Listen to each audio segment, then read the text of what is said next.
This episode is sponsored by The Power of You, a leadership resource for entrepreneurs, solopreneurs, and anyone intent on developing their leadership impact and supercharging their career. For more information, check the podcast webpage or show notes. Hello, and welcome to another episode of The Soul of Business with Blaine Bartlett. I am your host, Blaine Bartlett. Yeah, the title of the show is The Soul of Business, and I'm mentioning that and kind of highlighting it right now because my guest today may seem unusual in the context of what I usually do with this show. But and we were talking before we went on air here. When her publicist sent me the information about her, there was a piece of me that just resonated, and I pay attention to that stuff. There's just signs, quote unquote signs, that kind of exist out there in the universe that if you pay attention to them, very interesting things begin to happen. So when, as I was saying, the missive came across in my email, this little light went off in me, and I went, I can't not do this. I've got to say yes to this. It doesn't make sense objectively, but subjectively, it made so much sense. So my guest today is Dr. Jamie Knopman, and she is a board-certified reproductive endocrinologist and a director of fertility preservation for CCRM Fertility out of New York. And as a reproductive specialist, I mean, truly, why does she belong on the Soul of Business podcast? Well, there's a reason for that, and it has to do with what happens with women. And I'm going to be very generalized in the way that I'm speaking about this. We'll get much more granular here. But women coming into the workforce, particularly at senior levels in an organization, in order to fit into expectations, archaic, historic, legacy expectations about how people are supposed to perform and show up at work. And this has been my personal experience with women that I've known, very, very dear and close friends. They have to make some very hard decisions. And a lot of those decisions oftentimes have to do with family, either the starting of a family or the expanding of a family. And Jamie has got a very interesting take on this that I think is very useful to have a conversation about. She's got a new book that's coming out, and we'll talk about it in a little bit. It's being released in January of 2026, but it's already a #1 new release on Amazon, and it has not been released yet. So there's something in the zeitgeist that is saying, pay attention to this. Dr. Jamie Knopman, welcome to the show. Thank you so much for having me. I'm excited to be here. Well, it's a pleasure to have you here. And like I said, I mean, this is the Soul of Business podcast, and we typically will deal with stuff that tickles people's thinking to begin exploring. Why business? What do we do here? Why do we do it the way we do it? All of those sorts of things. When you hear the term the soul of business, what does that bring up for you, particularly in your role? Yeah. It's interesting. I've been a fertility doctor for many, many years, and I used to tell people I was an infertility doctor. I helped women and couples who were trying to get pregnant and were unable to. Now I tell people I'm a fertility doctor because I'm mostly here to help couples and women preserve their fertility. And I really think that shift has been so dramatic in our sort of world, and probably for many women who are in business, because we now can prevent or significantly reduce the incidence of infertility that will come about if you delay having children because of having a career. Yeah, I love that. Just that contextual shift. We were talking, and I'm familiar with HIPAA guidelines and everything else. But when you came on the platform before we went live, you had a previous patient, and you were talking about, without getting into any conversation about who or what or anything else here, but the idea here of preservation, and this is preserving fertility. Yes. So there's a thing. This is the change. And the patient I was saying to you was, I see that 10 times a week, right? Yeah. Women who come in and say, I'm a 4th-year med student. I know I'm going to do residency and fellowship and I won't be able to have a baby. Or I'm trying to make partner in a law firm, or I'm going to take, a CMO role or something. And when I do that, I know that I won't be able to, or I likely won't be able to have a baby or expand my family. So what can I do to prevent the infertility that may come on the other side, simply because I've gotten older, right? And that's where I come in. I can help women freeze eggs or couples freeze embryos so that when they are ready, they have the opportunity to use the reproductive tissue for when they were younger. See, now that's a conversation that I don't have familiarity with in a business environment. I don't hear people talking about that Yeah. very often. Well, not It at has all, actually. shifted, I will say. I mean, I work in New York, right? So a major city. It used to be select companies covered such benefits for their employees, but now that's not the case anymore. Now we see it's not just the tech companies, it's the law firms, it's the banks, it's the hospitals, Starbucks, Walmart, Home Depot, right? So if you are a full-time employee at many of these companies, they will provide you with the benefits needed to freeze eggs or freeze embryos. So it's been a massive shift in how employers cover it for employees. Now, is that outside of typical insurance sort Yes. of So it conversations? used to be to access your fertility benefits, you had to prove that you were having infertility. You had to come in and say, my partner and I have been trying, or whoever has been trying for a year or 6 months. And then the insurance company would say, okay, you can access your benefits. But if you came in and said, I'm not infertile, I don't think, but I might be infertile one day. So can I use my benefits today when I'm fertile? They would say no. Mm-hmm. But that has changed. Now there's not just these big insurance companies, the United, the Aetnas, the Cignas. Now you also have fertility benefits programs, Progeny, Maven, Carrot. And these benefits programs are allowing women and couples to do whatever they want to preserve their fertility and not prove infertility. I love that distinction. And the fact that, I mean, you've identified a couple of these companies here. Yeah. Meta, Amazon, Starbucks, Disney, come to mind. What's the benefit? I mean, why would a company do this? Number one. Yeah. What's the I mean, when it quote first unquote happened, ROI on it? Apple, they got a lot of flack, right? Because people were saying, oh, you're just doing this to keep the women working there and not allowing them to have kids. And actually, I think that it's just the opposite. I think it attracted women to these companies because they recognize, wow, these are companies that are forward thinking about what women may want, right? So not just, good and better maternity care or postpartum care, but also fertility care.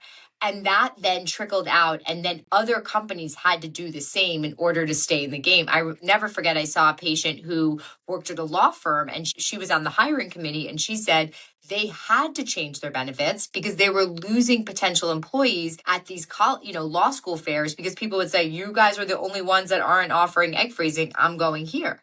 So people were asking for it. They had to change what they were offering.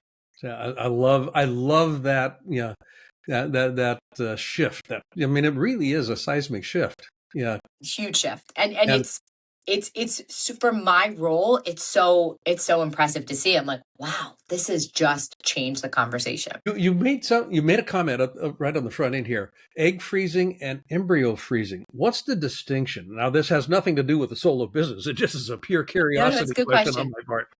So you can freeze an egg, which is an unfertilized gamete, right? If I come in as a single woman without a partner with whom I want to have children, I would freeze my eggs. And then down the road, when I find a partner or I choose to have a baby myself, I would thaw my eggs and fertilize with the sperm source. If I come in with a partner with whom I want to have children, I'm not just going to freeze my eggs, I'm going to fertilize those eggs with sperm right at the time of the extraction and then freeze the resultant embryos. So that's Okay. different because you are then making an embryo with another individual. Okay. So just kind of a It's very like a one step further. The one step thing further. about egg freezing is that it's reproductive autonomy, right? I tell patients this all the time. You own your eggs. Nobody can tell you what to do with them, what you can't do with them. It's yours. With embryos, you are entering a joint relationship, right? Because then you and your partner have equal access and rights to those embryos. So you want to be careful, because if it's not a relationship that you feel may result in having children, you don't want to freeze embryos just to have embryos with somebody. You know, that gets to be a very interesting conversation with the doctor, but also it's an internal conversation that somebody has with themselves. Yeah, just kind of how I wrestle with it. So, the question here would be, well, what are some of the emotional dynamics that you find that your patients are actually trying to grapple with when they're finding that the business environment from their perception requires a delay in motherhood. And Yeah.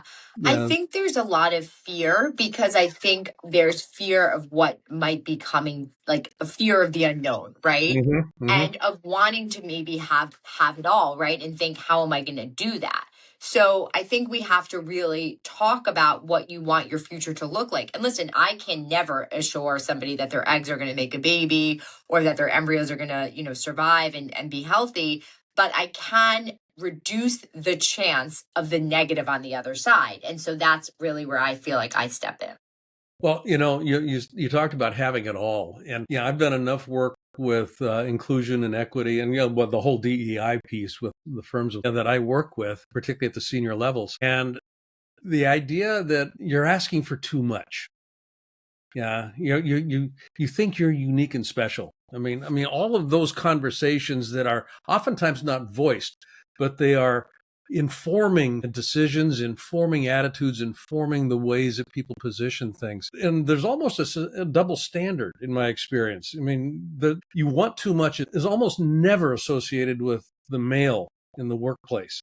It's almost always, well, you want it all. Yeah, look, you can't have it all. That conversation, can you talk a little bit about how that actually, how that gets addressed from your Yeah. perspective? Because I I know mean, my experience with it.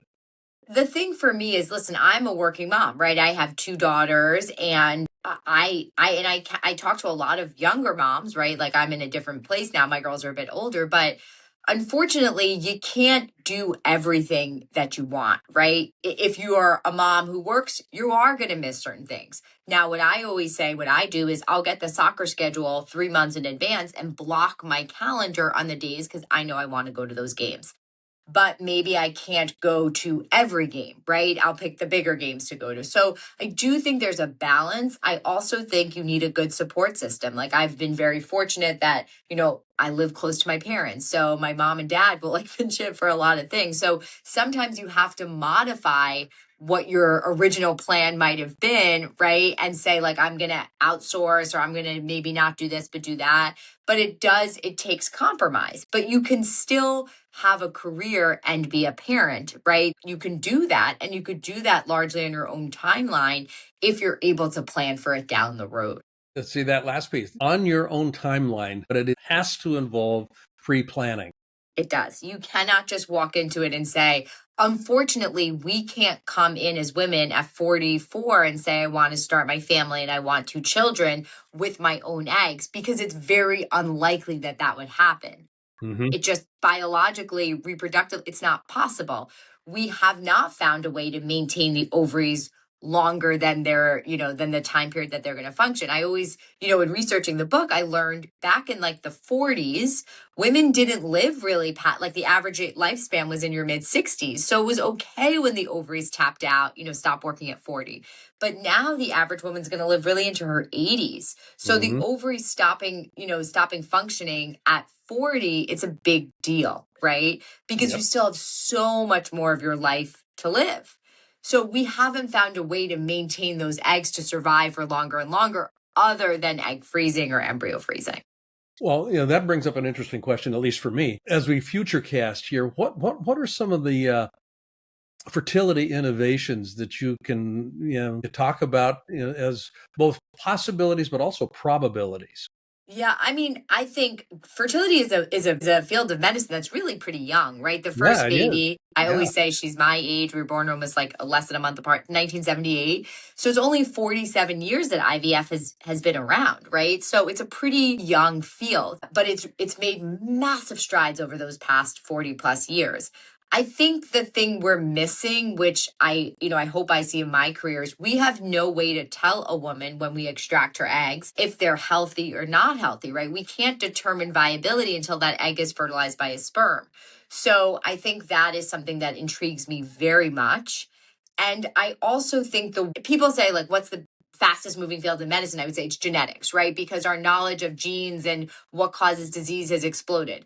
I hope that as time goes on, hopefully in a shorter amount of time, we know what genes cause infertility, right? We don't really know that. And as we know more, we can say, if we test you at 25 and you carry a gene that's going to predispose you to infertility, we can ensure that you freeze your eggs, just like we do for young breast cancer patients, right? Yeah. So if your mom had breast cancer and you're a BRCA carrier, we would put you into a special screening program to reduce the chance you get breast and ovarian cancer, and even recommend prophylactic surgery to reduce your risk further. That would be amazing if we could do the same for fertility. Yeah, it certainly would. The idea of the soul of business, the soul of anything, and this is my own personal bias. I mean, there's a, and I'll use the word spirit here, but I don't mean this in a religious connotation. There's a life force that moves to and through us. It's continuously moving to and through us. And that's true for businesses too. There's, this ideation. We got an idea. Then we go out and we start a company based on that idea to deliver the service or product that we were thinking about. And that soul is always looking for greater and greater expansion and expression. And where it gets blocked is where we begin to have dis-ease in the system. And that life force is not able to actually do what it's designed to do. When we think about it, gender equality is an example here. When we think about women's roles in the workplace, where does from your perspective, the way that business is typically organized crimp the expression of life force for women? Well, I think it's because you're sort of told that you have to make a decision and then you have to go down that pathway and you can't like come in and out, right? Like the one thing I've learned in my course of my life is like the journey of life is very fluid, right? It's circuitous. And so it's not linear, right? I think back about like when I was an undergraduate student and I'm like, I will do this. I will go to med school. I will get married. It's not like that, right? So you have to be accepting of the fluctuations and sort of go with the flow in some ways. But you don't have to do it blind. You can be educated on what's available to you. And that way, when the shifts happen, it's more malleable. You could move a little bit each way. And it's that, success, to your point here. Yeah, if I do the right things at the right time, I'm on a success line and it's a kind of an upward trajectory. And if I fall off that line, then I must be a failure. Correct. What you're talking about here, though, I think is actually pretty representative of most people's experience. Success looks like a plate of spaghetti. Yep. I like that. Yeah, that's true. You're right. It is not a straight line. Nope. I'm assuming, and correct me if I'm off on this, but I'm assuming that part of your practice involves actually some counseling. Yeah. Now, Most I'm not. of my job. Yeah. Yeah, I say like I'm actually trained in reproductive medicine, but I do a lot of counseling, right? Because my job, I spend my day really talking to women and couples about what they envision, what they want, like where they're hoping life might go. Mm-hmm. So that's a big part of my job. Yeah. And so what would be the most typical issues, if you could identify one, maybe two, that from a counseling perspective, you find are number one, most common, and oftentimes number two, the most difficult for couples to reconcile or individuals to reconcile? I think there's this sense of like failure when it comes to infertility. And I think that's because most of us grow up thinking like, I'm going to have a family one day. I'm just going to get pregnant, right? We're like young people will play house. They'll like put a pillow in their shirt. Oh, I'm pregnant. And so when somebody says to you, you have infertility, and I'm not sure you're going to be able to have a baby in the way you envisioned, that's very destabilizing because it's something you've held your whole life. I talk a lot about grief in my practice, right? We have to grieve the loss of what we thought was going to be, because if we don't grieve it, we will not get to acceptance. And then we won't become parents potentially, because if you can't accept that maybe the baby's not going to have your egg or your partner's sperm, then you'll never get to the point of becoming a parent, which is really what you want. So I feel my job in many ways is to shepherd patients through each of those emotions. Like, okay, you're angry now. That's okay.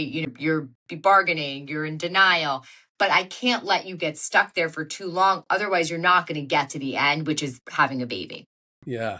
Yeah. That Kubler-Ross's whole, cycle of denial comes into play here. What I'm hearing there is part of what you do is work with people around, recalibrating their sense of identity. Yeah. Who am I? Where do I belong? Yeah. Yeah.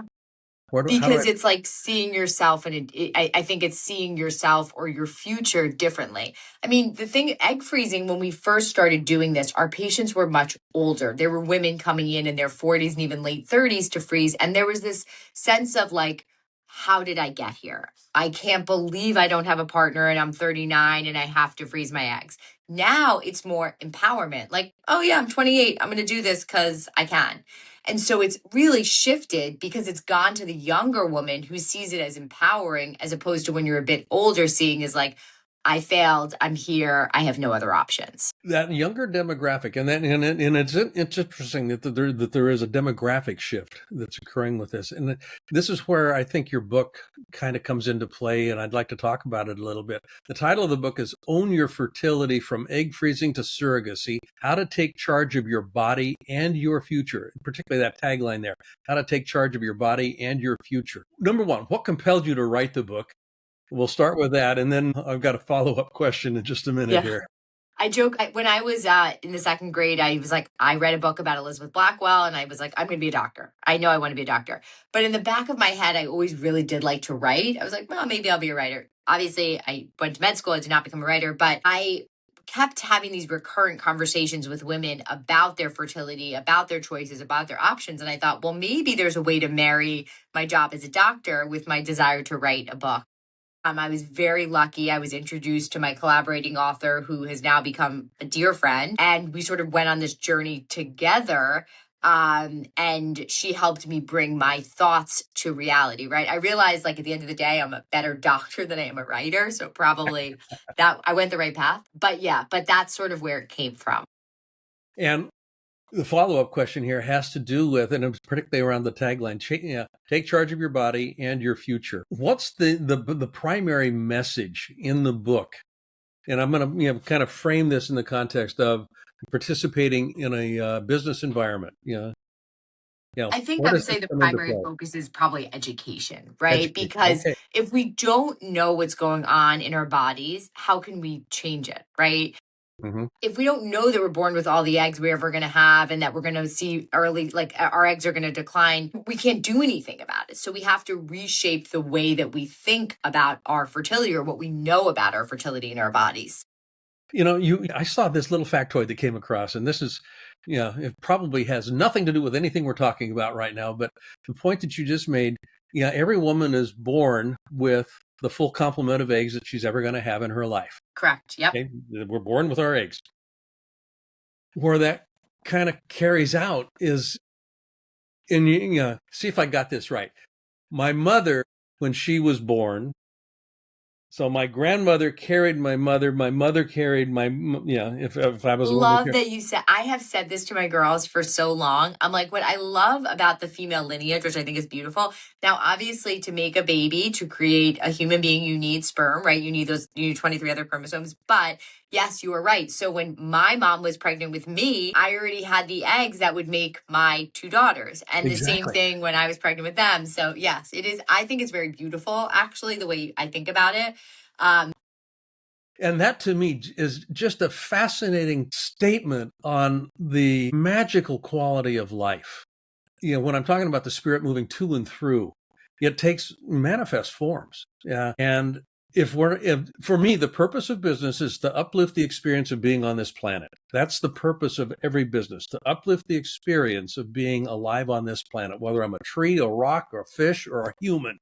If my business is uplifting the experience of that qualitative experience of being alive on the planet, I deserve to be in business, and I will probably be in business because people will value it. Now, that sounds like a non sequitur, but I'm going to bring it back home here.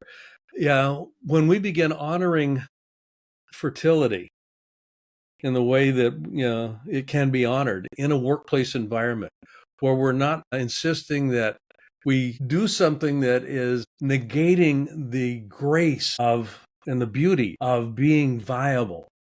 Mm-hmm. Yeah. Women in the workplace are unbelievably creative. And I mean that in both a generic, but also just, for me, the best bosses I've ever had were women.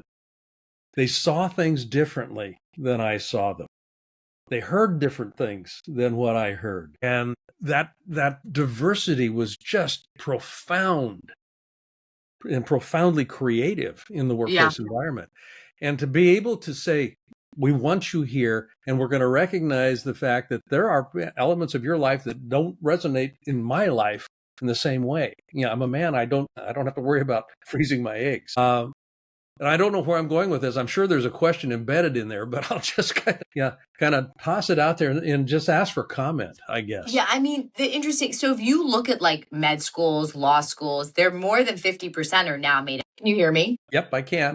Sorry, I got some spam thing. What I would say is that shift has changed medicine dramatically, right? And the New England Journal just came out with a study, which I thought was so interesting, was that patients who are operated on by female surgeons had better outcomes. And it wasn't because the women were more technically skilled. It was because women surgeons tended to listen more, right? They tended to be a bit more empathetic. And I think that interjection of women into places, medicine, law, business, it just makes it better for everyone because we're all learning. I have this skill, you have that skill. Maybe we do, it's like the world is many different colors, right? So it really makes it a better place. So, yeah, which literally, if I as a woman don't have to worry about my fertility, because of the demands of my workplace environment, basically, I'm literally allowed now, agency to contribute in the most fulsome way that I possibly can, and not have to feel as if it's a trade-off. And if you don't choose, like I would say this to patients, if you don't choose to go back to work, just like people will call me and be like, oh, I don't want to breastfeed. I'm like, okay, who cares? Like, that's your decision, right? We don't knock whatever decision you make. You want to go back to work, great. You don't want to go back. You want to have a baby, you don't. A lot of women I sit with, I think this is amazing. I'll be like, how many kids do you think you want? And a lot of my young egg freezers go, 0. I'm like, but you want to maintain the choice. They're like, yeah, because if I change my mind down the road, I don't want my body having made the choice. I want myself to make the choice. So you can use those eggs, you cannot use those eggs, but at least you feel like you were a little bit in the driver's seat. I've got a plan B. Exactly. And we talk about plan B in the book because, in fertility, in OBGYN, plan B is a pill that is used, right? But there is a plan B in the fertility world, which is if I decide at 42 that I really do want a baby and I didn't do it, and now I have a lot of, my egg quality is decreased, I have my eggs. Beautiful. Folks have been listening to Dr. Jamie Knopman. This has been a fascinating conversation. It really has. I'm assuming that people can get advanced copies, or not advanced, but advanced orders of your book at Amazon. And we'll have this in the show notes. Again, the name of the book is Own Your Fertility: From Egg Freezing to Surrogacy, How to Take Charge of Your Body and Your Future.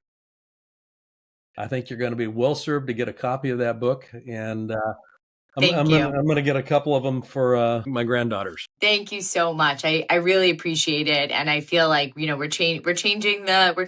That's the whole idea. Yeah. Moving possibility into probability so that a future can be what we'd like.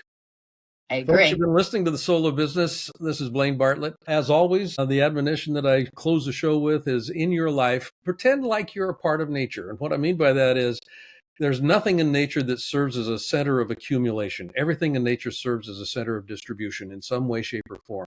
Find a way in your life to be a center of distribution.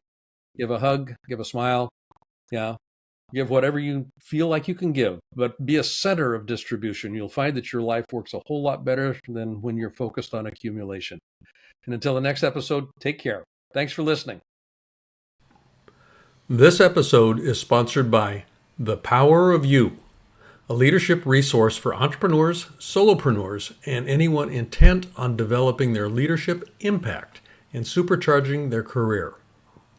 For more information, check the podcast webpage or show notes. Hi, I'd like to ask you to do something for me if you wouldn't mind. If you like this episode, I'd like you to not only subscribe on your favorite site, but I'd also like you to give a rating. Ideally, a 5-star rating would be greatly appreciated. But I think more importantly also would be just some comments. That helps with the algorithm and it helps build the audience with this. And more than anything else, if you could invite somebody else to listen, just share this episode with a friend, with a colleague. And I'd like to see how we can grow the soul of business. I think it makes a difference. Thanks.